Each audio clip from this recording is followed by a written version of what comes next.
In today's video, I'm going to teach you how to fix the missing button for Windows Copilot in just 5 minutes. Have you ever found yourself excited to use Windows Copilot, only to discover that the button is nowhere to be found?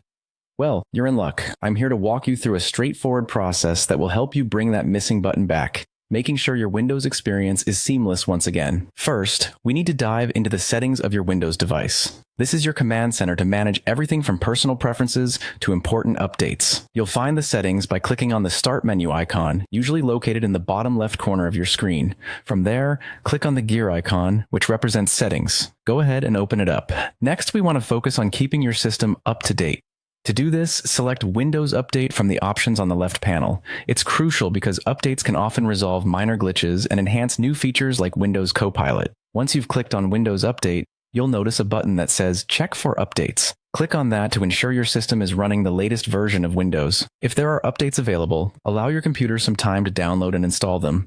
You might be prompted to restart your device, so make sure you save any ongoing work beforehand. With your system now updated, it's time to check the taskbar settings where the Copilot button resides. Right-click on an empty space on your taskbar.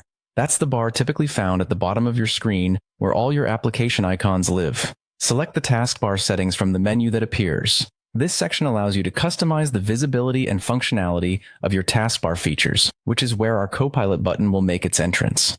In the taskbar settings, scroll through until you locate a toggle switch labeled Copilot. If this toggle is off, that's why you haven't been seeing your trusty button. Simply switch it on. It's like flipping a light switch once you know where to find it. With the Copilot toggle turned on, you should now see the Copilot icon comfortably settled within your taskbar. It's as easy as that. This icon is your gateway to a smarter computing experience, allowing you to leverage the power of artificial intelligence that Windows Copilot provides. Whether you need assistance with tasks or just want to explore its capabilities, having Copilot ready at your fingertips is a big win. And there you have it. Follow these steps whenever your Copilot button decides to pull a disappearing act, and get ready to enjoy the efficient and enhanced experience it brings to your Windows platform. Thank you for watching, and I hope you found this guide helpful. Don't forget to subscribe for more easy fixes and tech tips.